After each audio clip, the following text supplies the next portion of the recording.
Hey ho, sing hey ho, to the green holly. Most friendship is fading, most loving mere folly. Then hey ho, the holly. This life is most jolly.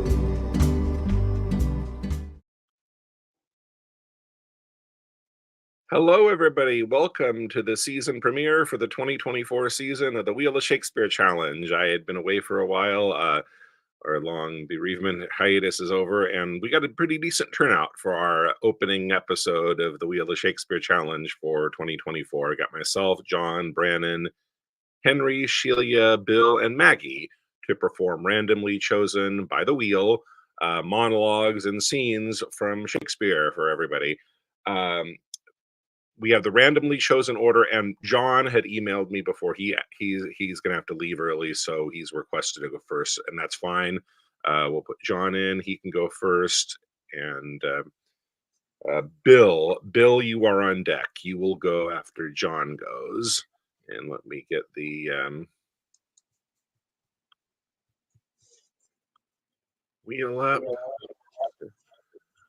Okay, so Bill will perform after John does.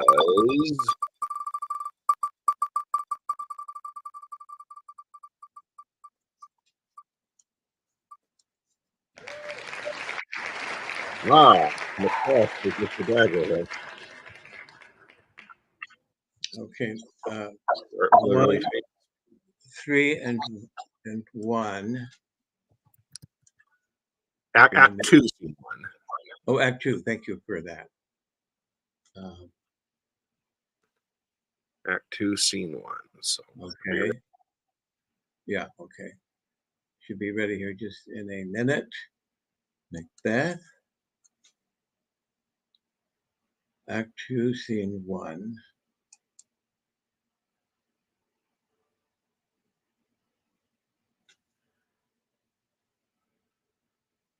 Okay, I'm scrolling down.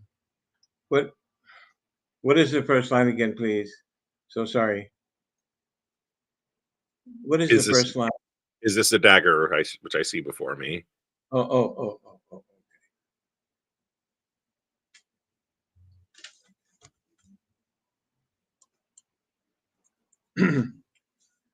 Is this a dagger which I see before me? The handle toward my hand? Come, let me clutch thee. I have thee not, and yet I see thee still. Art thou not, fatal vision, sensible to feeling us to sight? Or art thou but a dagger of the mind, a false creation, proceeding from the heat oppressed brain? I see thee yet, in form as palpable as this which now I draw. Thou marshalest me the way that I was going, and such an instrument I was to use. Mine eyes are made the fools o'er the other senses, or else worth all the rest.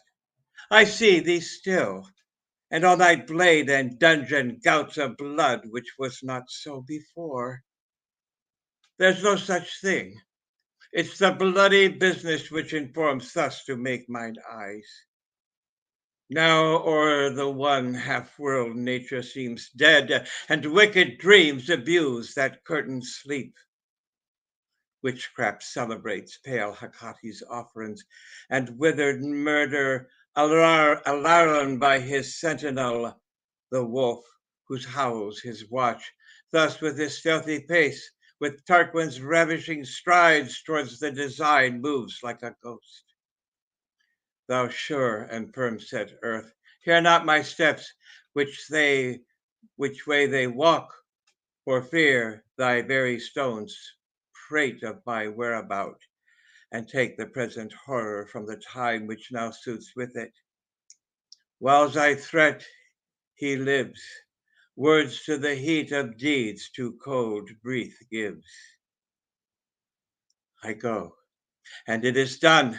The bell invites me. Hear it not, Duncan, for it is a knell that summons thee to heaven or to hell. Okay, thank you. We're glad we got to hear the good audio, but your video was freezing on you, which is a shame. But good, good with the audio. Okay, so it's Bill's turn. Sheila is on deck. He will go after Bill does.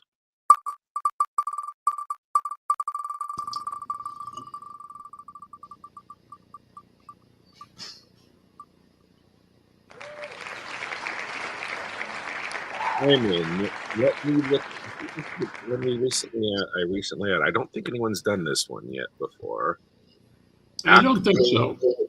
Yeah. So we start first. We do one of the most common over because I went back to, it's been months, so I took all the ones that had been temporarily retired and put them back on the wheel. So everything's on there now. So we went from one we've done a lot to one that I think you're going to be doing for the very first time. And it's the entire scene. Yeah, I think it is. Yeah, the entire scene is his monologue. So whenever you're ready. Let me look back on thee. O thou wall that girdest in those wolves, dive in the earth and fence not Athens. Matrons, turn incontinent, obedience, fail in children. Slaves and fools, pluck the grave wrinkled senate from the bench and minister in their steads to general filths convert, or the instant green virginity. Do it in your parents' eyes, bankrupts, hold fast, rather than render back. Out with your knives and cut your trusters' throats. Bound servants steal. Large-handed robbers your grave masters are, and pill by law. Maid, to thy master's bed, thy mistress's or the brothel. Son of 16, pluck the line crutch from thy old limping sire, with it beat out his brains. Piety and fear, religion to the gods, peace, justice, truth, domestic awe, night rest and neighborhood, instruction, manners, mysteries and trades, degrees, observances, customs and laws. Decline to your confounding contraries and let confusion live. Plagues, incident to men, your potent and infectious favors heap on Athens ripe for stroke.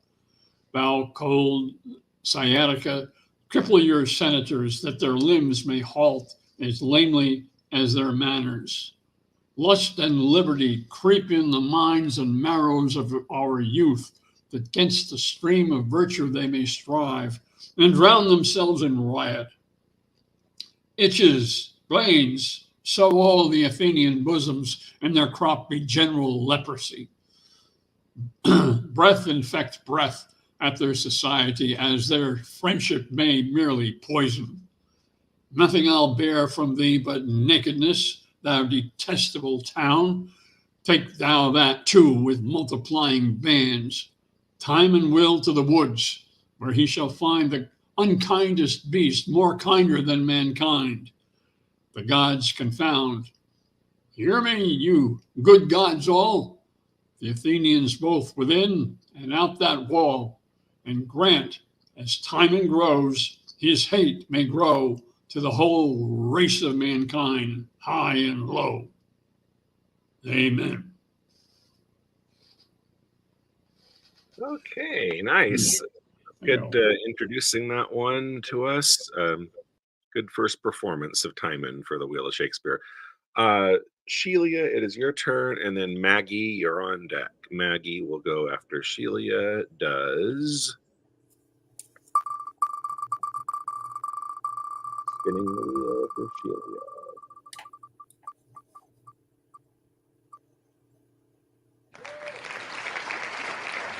Prince Hal, I know you well.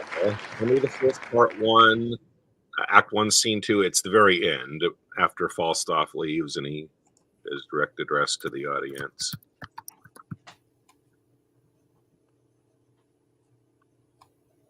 So whenever you're ready, Sheila will do Prince Hal. I know you all, and will a while uphold the unyoked humor of your idleness.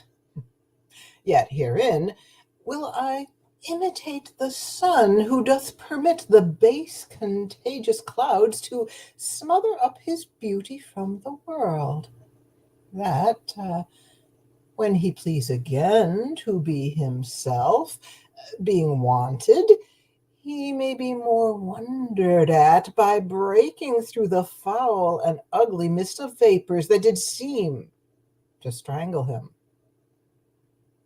If all the year were playing holidays, to sport would be as tedious as work. But when they seldom come, they wished for come, and nothing pleaseth but rare accidents. So, when this loose behavior I throw off and pay the debt I never promised, by how much better than my word I am, by so much shall I falsify men's hopes, and like bright metal on a sullen ground, my reformation, glittering o'er my fault, shall show more goodly and attract more eyes than that which hath no foil to set it off. I'll so offend to make offense a skill, redeeming time when men think least I will. Okay, great. Always love the Henry IV series. Okay, that's great. So we have Maggie, then Brannon, then myself, then Henry. Maggie, you will do.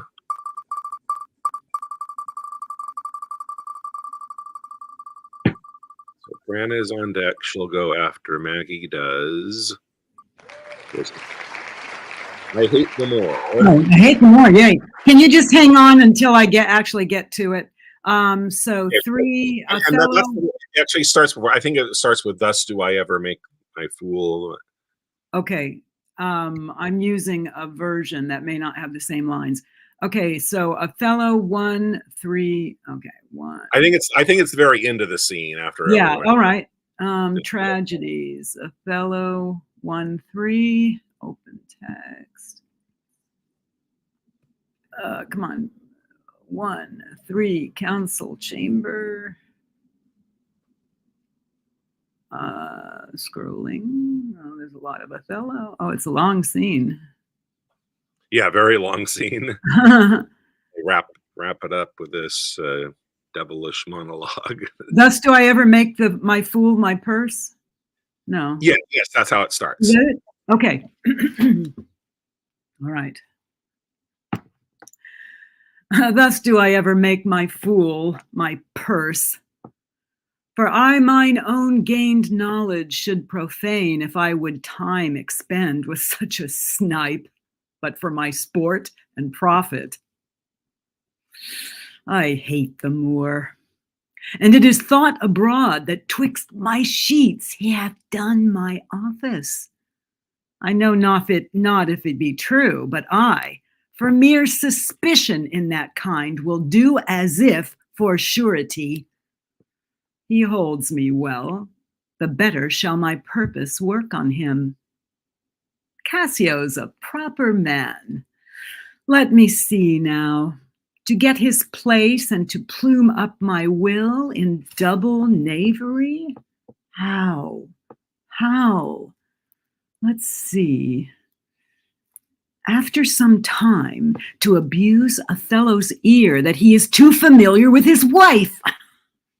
He hath a person and is smooth disposed to be suspected, framed to make women false. The Moor is of a free and open nature that thinks men honest that but seem to be so, and will as tenderly be led by the nose as asses are. I have it. It is engendered. Hell and night must bring this monstrous birth to the world's light. Thank you. Okay, thank you, Maggie. So now we have Brannon, and then I'm on deck. I'll go after Brannon does.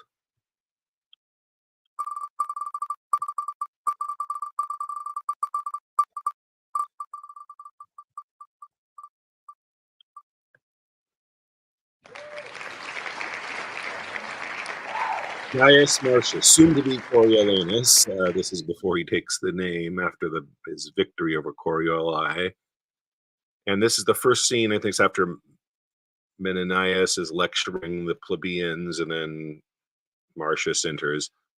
I don't think we've done this one before, so I look forward to seeing the first performance of it.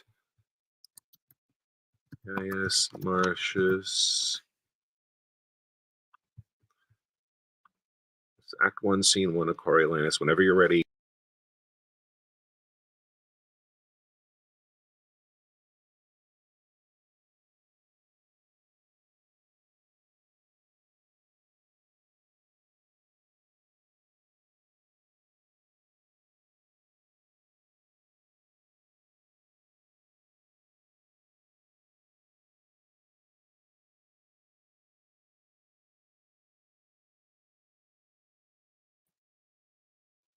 Brian, you're muted. You need to unmute your mic so we can hear your performance. Okay, great. So I'm whenever you're sorry, this is not scrolling.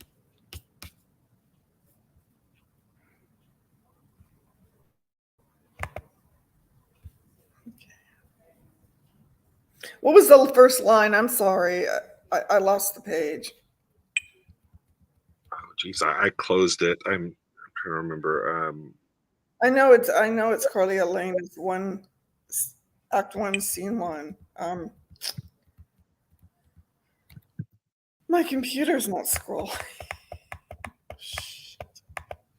Let me see if I can.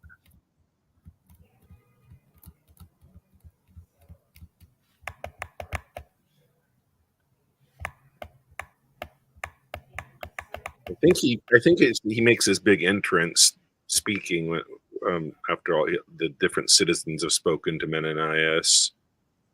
We are accounted for citizens? I don't think. Let me. I'm scrolling down myself to try to find it. Help you No, out here. it's not scrolling for some reason. Okay.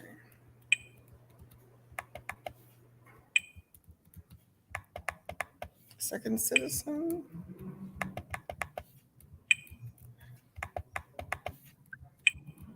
It looks like it's he that will give good words to thee will flatter beneath abhorring.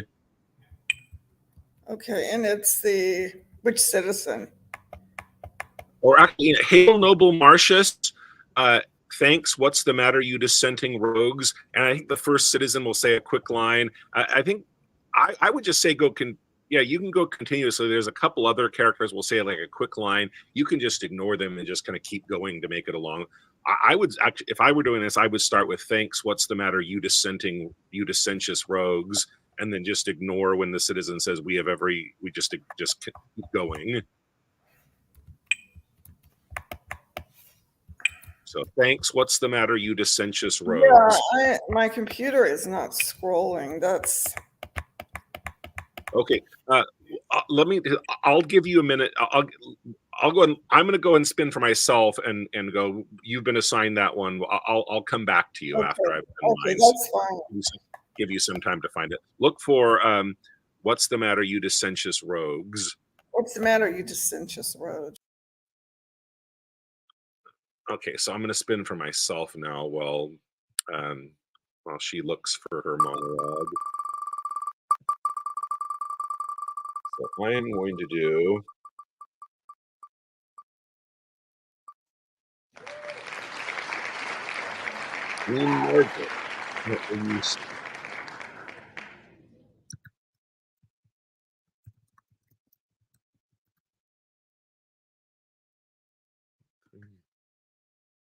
Act 1, Scene 3.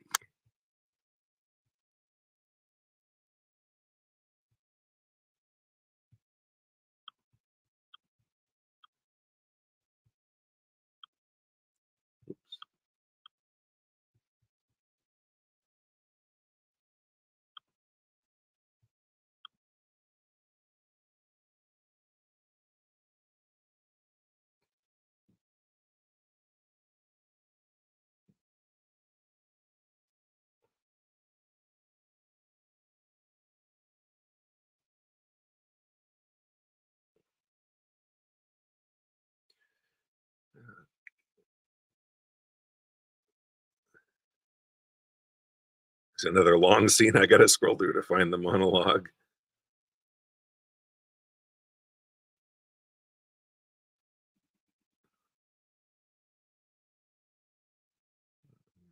Okay, there we go.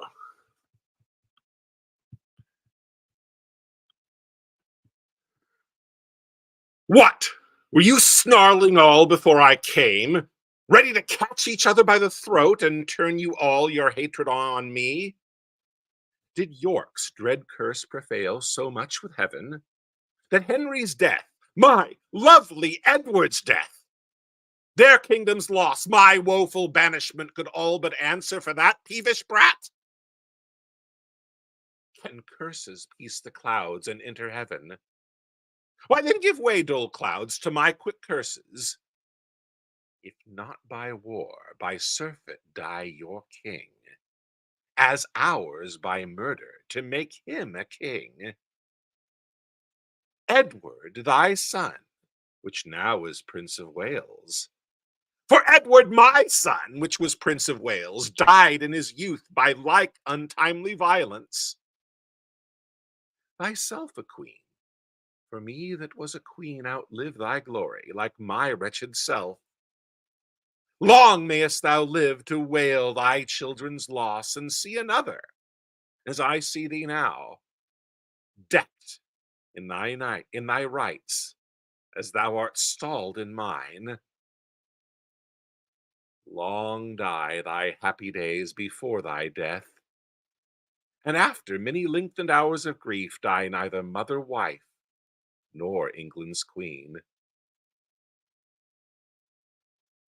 Rivers and Dorset, you were standers by, and so wast thou, Lord Hastings, when my son was stabbed with bloody daggers. God, I pray him that none of you may live your natural age, but by some unlooked accident cut off.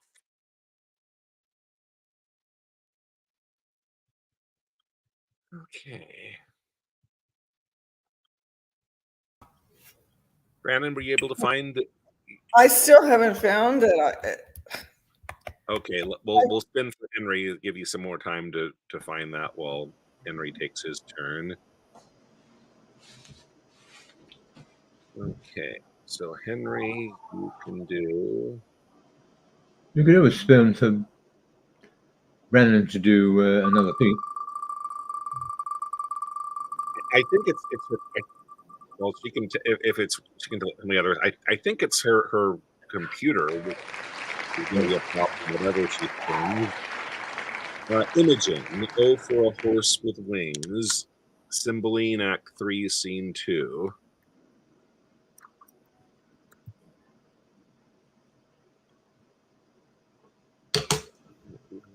Hopefully, while you're doing this, Brandon can find her monologue, and we can do that one before we spin for scenes.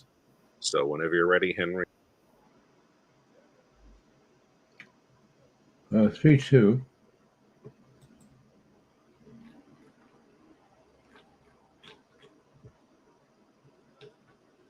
How does it start again? Oh, for a horse with wings. Go for a Horse with Wings. Okay. Oh, can I do the whole scene? Because that's halfway through the scene. Sure. If it's natural for you to do it and still skipping the other characters, go ahead.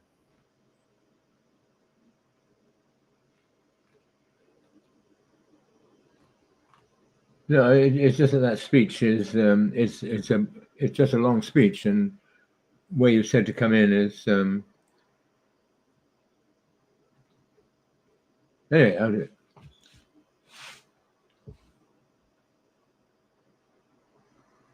Who? Thy lord?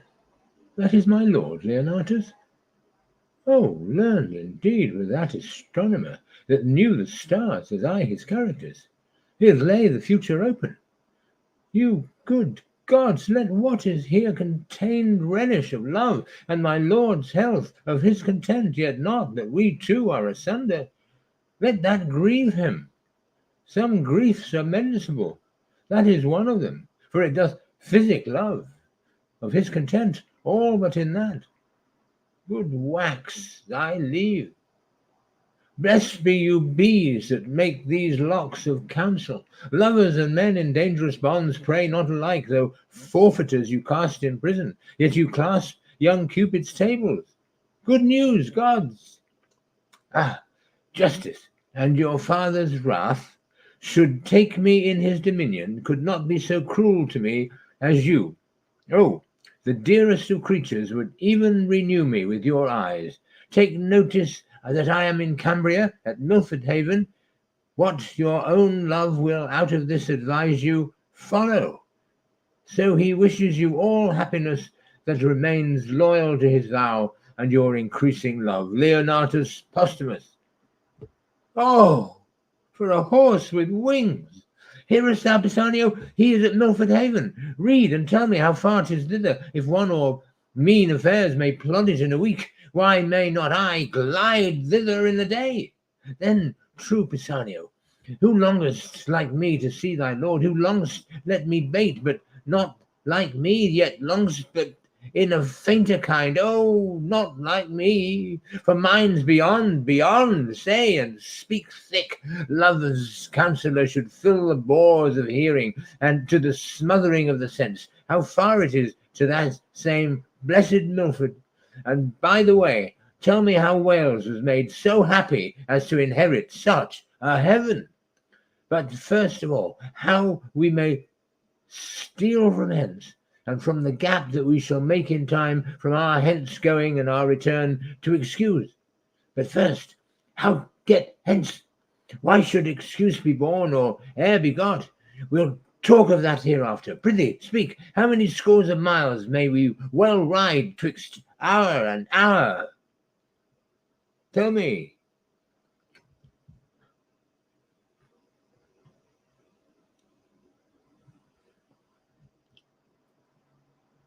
Okay, thanks, Henry. So, Brandon, have you found it yet? I did. Yeah, it's my computer. Okay. Yeah. So whenever you're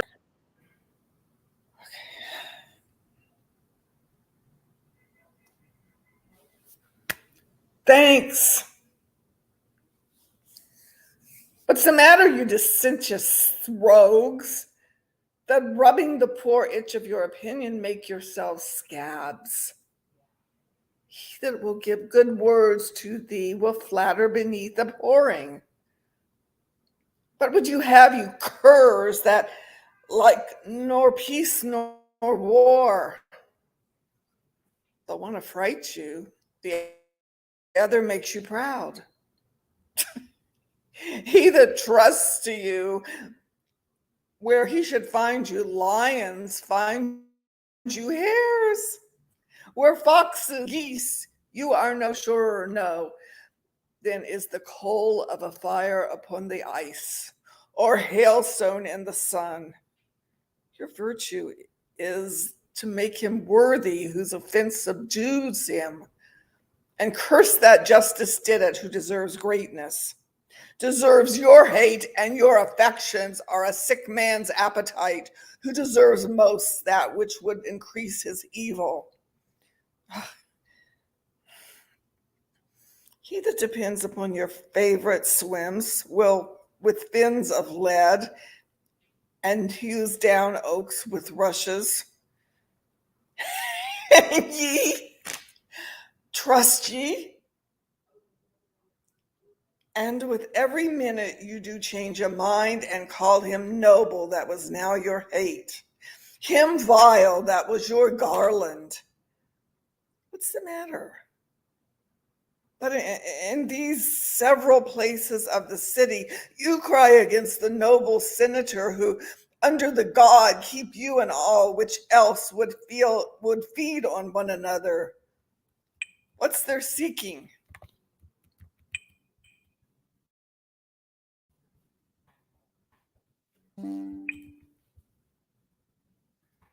okay, great, thank you.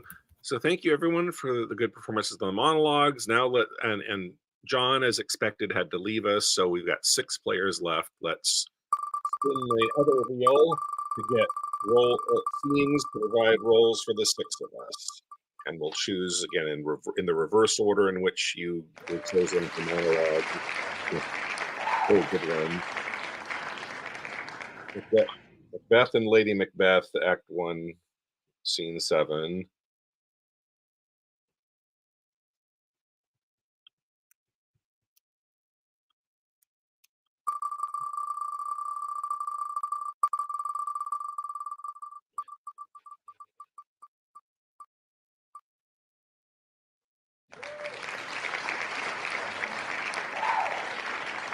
Okay, Henry the Fourth, Part 1, Act 1, Scene 3. This is the 3 conspirators: Hotspur,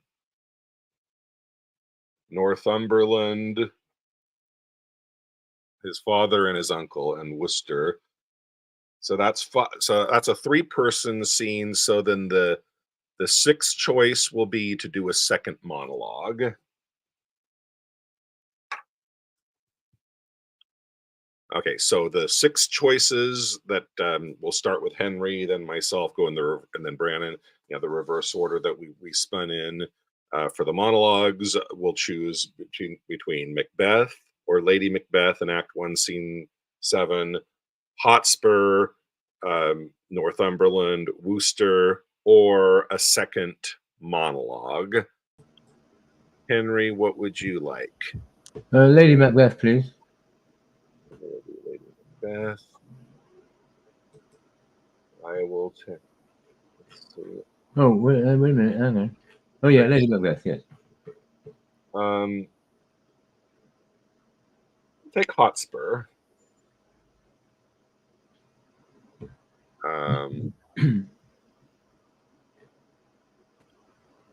So can I change my mind? Oh, Sorry. Can I change my mind and do Macbeth? you want to do okay. Henry's going to do Macbeth. Okay. Brandon, what would you like? What was the second one? I'm sorry. Henry took Macbeth and I took Hotspur. We've got Lady Macbeth, we've got Northumberland, Worcester. Yeah. Lady Macbeth. Okay, so the 2 of you are going to start with that one. And then, so we got Northumberland, Worcester, and it's Maggie's turn to choose. Maggie, what would you like? I think I will take Worcester. Worcester.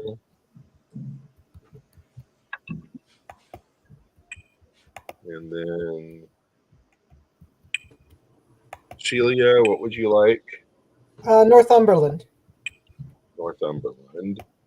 So then when we're done, Bill will get a second monologue that we'll spin for. So we'll start with Henry and Brandon as Macbeth and Lady Macbeth. I believe it starts with his if it were done when 'tis done. Yeah. So actually, I'll take her out, so it's just you.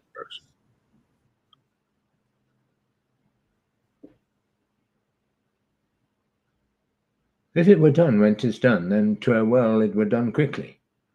If the assassination could trammel up the consequence and catch with his surcease success, that but this blow might be the be-all and the end-all here. But here, upon this bank and shoal of time, will jump the life to come. But in these cases we still have judgment here.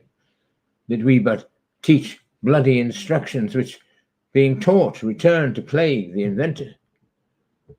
'Tis even-handed justice commends the ingredients of our poisoned chalice to our own lips. Here in double trust.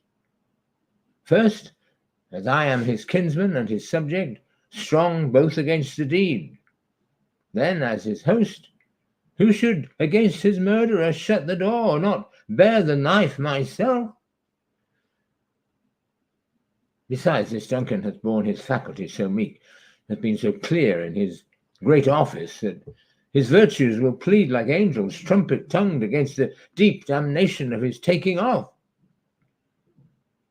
And pity, like a naked, new-born babe, striding the blast, or heaven's cherubims, horsed upon by sightless couriers of the air, shall blow the horrid deed in every eye that tears shall drown the world wind.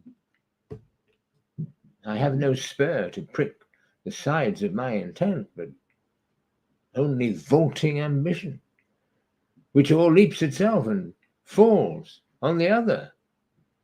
How now, what news?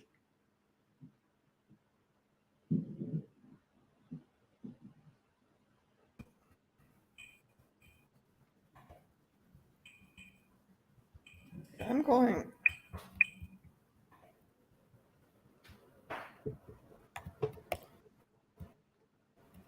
I'm down to, was the hope drunk? He has almost supped is your first line. Yeah, I know.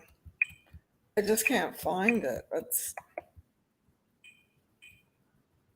I'm having problems with my computer scrolling. I'm sorry. I should have checked that you found it before we.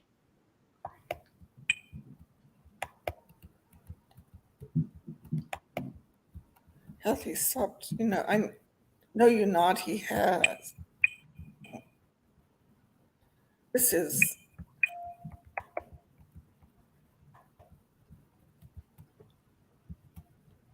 Oh.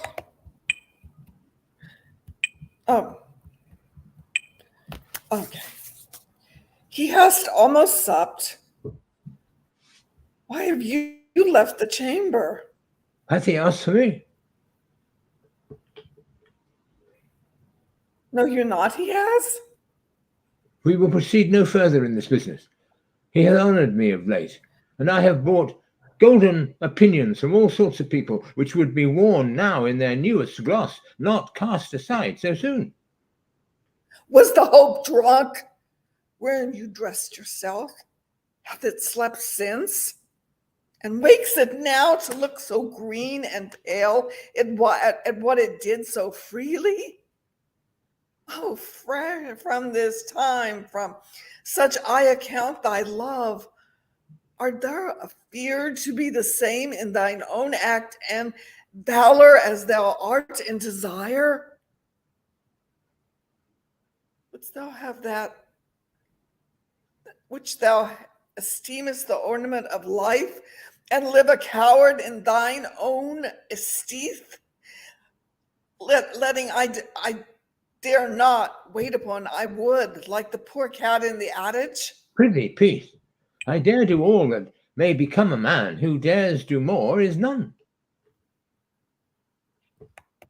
What beast was it then that made you break this enterprise to me? When you durst do it, then you were a man. And to be more than what you were, you would be so much more than the man. Nor time nor place did then adhere, and yet you would make both. They have made themselves, and that their fitness now does unmake you. I have given suck, and know how tender 'tis to love the babe that milks me. I would, while it was smiling in my face, have plucked my nipple from his boneless gums and dashed the brains out, had I so sworn as you have done to this. If we should fail. Great. We won't fail. We fail. But screw your courage to the sticking place and will not fail. When Duncan is asleep, whereto the rather shall his days head? hard journey soundly invite him, his two chamberlains will I with wine and wassail so convince that memory, the warder of the brain, shall be a fume, and the receipt of reason a limbeck only, when in swinish sleep their drenched nature lies as in a death. What cannot you and I perform upon the ugliest Duncan? What not put upon his spongy officers who shall bear the guilt of our great quell? Bring forth men, children only, for thy undaunted metal should compose nothing but male. Will it not be received when we have marked with blood these sleepy two of his own chamber, and used their very daggers that they have done it? Who dares receive another? As we shall make our griefs and clamor roar upon his death. I am settled, and bend up each corporal agent to this terrible feat. Away, and mock the time with fairest show. False face must hide what the false heart doth know. Okay. Had some technical difficulties, but we got through that one nicely still. So now we have our Hotspur, Northumberland, and Worcester scene with myself, Shelia, and Maggie. Have you both found where we're starting after the king exits? Yes. We're conspiring. Okay, so we'll do that scene, this scene, and then we'll come back to Bill. He gets a second monologue. And if the devil come and roar for them, I will not send them. I will after straight and tell him so. For I will ease my heart, albeit I make a hazard of my head. What, drunk with choler? Stay and pause a while. Here comes your uncle. Speak of Mortimer. Zoons, I will speak of him, and let my soul want mercy if I do not join with him. Yea, on his part, I'll empty all these veins and shed my dear blood drop by drop in the dust. But I will lift the downtrodden Mortimer as high in the air as this unthankful king, as this ingrate and cankered Bolingbroke. Brother, the king hath made your nephew mad. Who struck up this heat after I was gone? He will, forsooth, have all my prisoners. And when I urged the ransom once again of my wife's brother, then his cheek looked pale, and on my face he turned an eye of death, trembling even at the name of Mortimer. I cannot blame him. Was not he proclaimed by Richard that dead is the next of blood? He was. I heard the proclamation. And then it was when the unhappy king, whose wrongs in us God pardon, did set forth upon his Irish expedition, from whence he intercepted, did return to be deposed and shortly murdered. And for whose death we in the world's wide mouth live scandalized and foully spoken of. But soft, I pray you. Did King Richard then proclaim my brother Edmund Mortimer heir to the crown? He did. Myself did hear it. Nay, then I cannot blame his cousin king that wished him on the barren mountain starve. But shall it be that you, that set the crown upon the head of this forgetful man, and for his sake wear the detested blot of murderous subornation? Shall it be that you, a world of curses undergo, being the agents or base second means, the cords, the ladder, or the hangman rather? Oh, pardon me that I descend so low to show the line and the predicament wherein you range under the subtle king. Shall it for shame be spoken in these days, or fill up chronicles in time to come that men of your nobility and power did gauge them both in an unjust behalf? As both of you, God pardon it, have done to put down Richard, that sweet lovely rose, and plant this thorn, this canker Bolingbroke? And shall it more shame be further spoken, that you are fooled, discarded, and shook off by him, for whom these shames he underwent? No. Yet time serves, wherein you may redeem your banished honors and restore yourselves into the good thoughts of the world again. Revenge the jeering and disdain contempt of this proud king, who studies day and night to answer all the debt he owes to you, even with a bloody payment of your deaths. Therefore, I say, Peace, cousin, say no more. And now I will unclasp a secret book, and to your quick conceiving discontents I'll read you matter deep and dangerous, as full of peril and adventurous spirit as to o'erwalk a current roaring loud on the unsteadfast footing of a spear. if he fall in, good night, or sink or swim, send danger from the east into the west, so honor cross it from the north to south, and let them grapple. Oh, the blood more stirs to rouse a lion than to start a hare. Imagination of some great exploit drives him beyond the bounds of patience. By heaven, methinks it were an easy leap to pluck bright honor from the pale-faced moon, or dive into the bottom of the deep, where fathom line could never touch the ground, and pluck up drowned honor by the looks. So he that doth redeem her thence might wear without corrival all her dignities. But out upon this half-faced fellowship! He apprehends a world of figures here, but not the form of what he should attend. Good cousin, give me audience a while. I cry you mercy.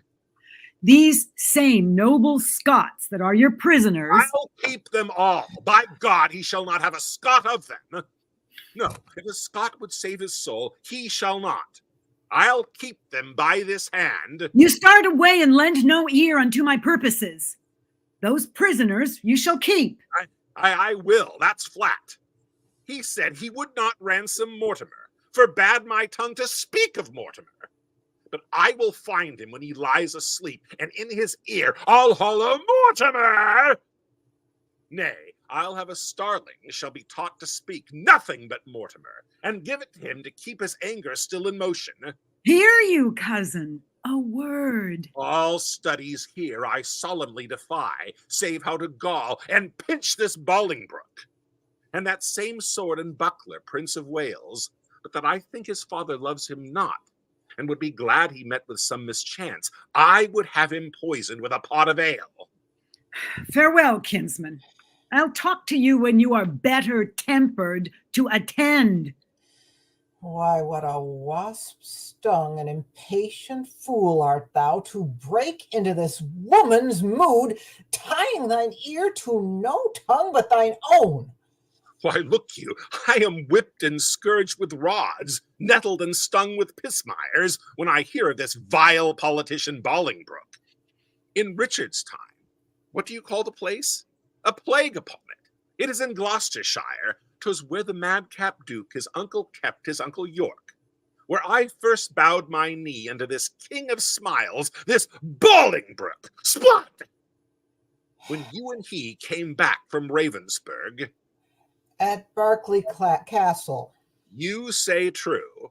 Why, what a candy deal of courtesy this fawning greyhound then did proffer me. Look, when his infant Fortune came to age, and gentle Harry Percy and kind cousin, oh, the devil take such cozeners. God forgive me. Good uncle, tell your tale. I have done. Nay, if you have not, to it again. We will stay your leisure. I have done in faith. Then once more to your Scottish prisoners. Deliver them up without their ransom straight, and make the Douglas son your only mean for powers in Scotland, which for divers reasons, which I shall send you written, be assured will easily be granted. You, my lord, your son in Scotland being thus employed, shall secretly into the bosom creep of that same noble prelate, well beloved, the Archbishop. Of York, is it not? True, who bears hard his brother's death at Bristol, the Lord Scroop. I speak not this in estimation as what I think might be, but what I know is ruminated, plotted, and set down, and only stays but to behold the face of that occasion that shall bring it on.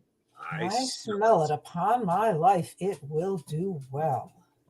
I'm sorry. Go Northumberland. Before the game is afoot, thou still let slip.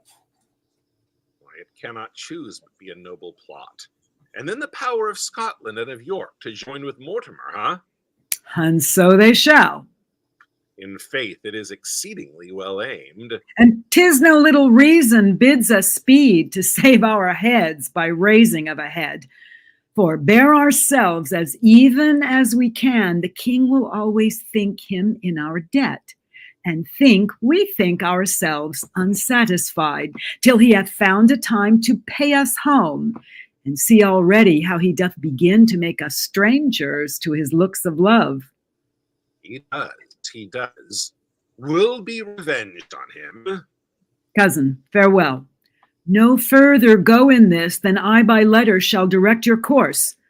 When time is ripe, which will be suddenly, I'll steal to Glendower and Lord Mortimer, where you and Douglas and our powers at once, as I will fashion it, shall happily meet, to bear our fortunes in our own strong arms, which now we hold at much uncertainty.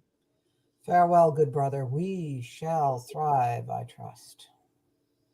Uncle, adieu. Oh, let the hours be short till fields and blows and groans applaud our sport. Okay. That's great. So now we have Bill for another monologue. And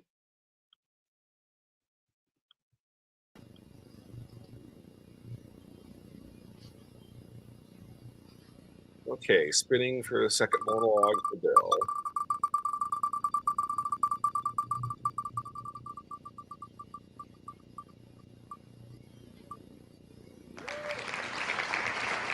Lord Talbot, now answer to death. That's Henry VI, Part 1, Act 4, Scene 7. Act 1.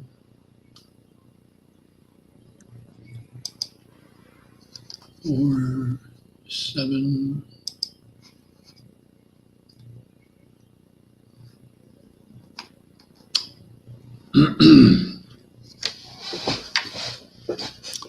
Okay. Okay, and before you start, one thing I'm going to mention is this is one thing I had noticed before when Henry pointed out that we did a scene and then he barely spoke. I planned to mark it so we'd have that issue. I noticed the scene that we just did. It was mostly Hotspur and Worcester. Sheila got Northumberland and she barely got to say anything.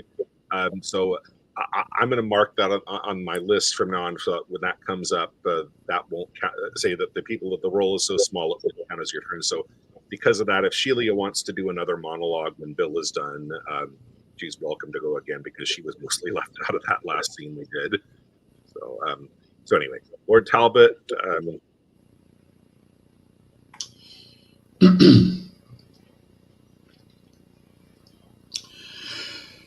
Thou antic death, which laughs thus here to scorn anon from thy insulting tyranny, coupled in bonds of perpetuity, two Talbots winged through the lither sky, in thy despite shall scape mortality.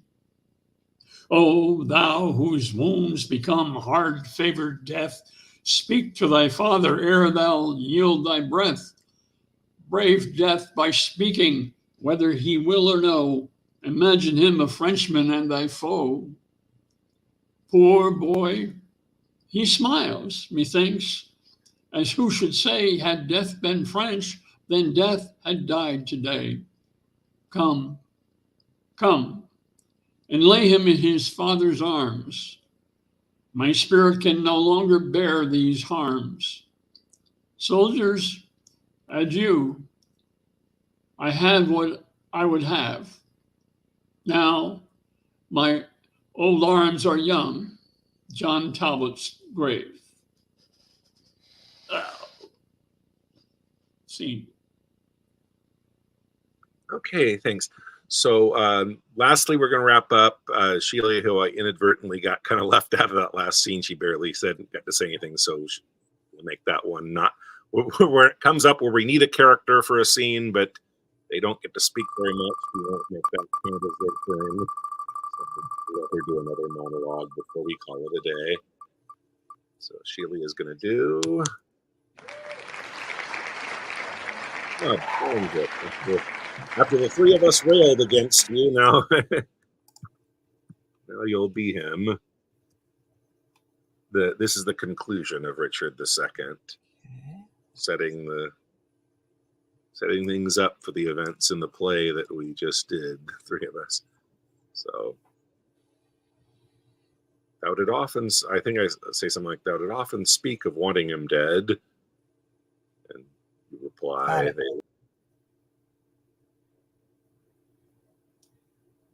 They love not poison that do poison need, nor do I thee.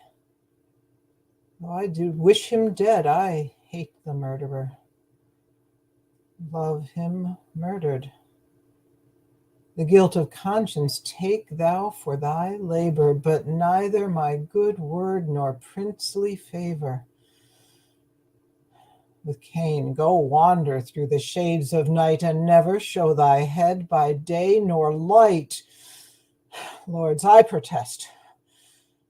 My soul is full of woe that blood should sprinkle me to make me grow. Come, mourn with me, for that I do lament, and put on sullen black incontinent. I'll make a voyage to the Holy Land to wash this blood off from my guilty hand. March sadly after. Grace my mornings here in weeping after this untimely bier. Okay, thank you, Sheila. Thank you, everybody, for your good performance today. So we had a good return to the Wheel of Shakespeare, a good kickoff for our season premiere for 2024. Look forward to getting back in the swing of things with these every Saturday. But as far as that goes, I'm not sure about next. I may be going to visit family in Bakersfield next Saturday, so I'm not sure. But definitely 2 weeks from today, and possibly a week from today, same time, same place. The usual, unless something comes up, every Saturday, Wheel of Shakespeare at noon Pacific time here on this channel. So look forward to seeing you weekly for the Wheel of Shakespeare Challenge. Thank you, everybody that tuned in. Thank you for the people that participated. Look forward to seeing you guys again real soon. Bye now.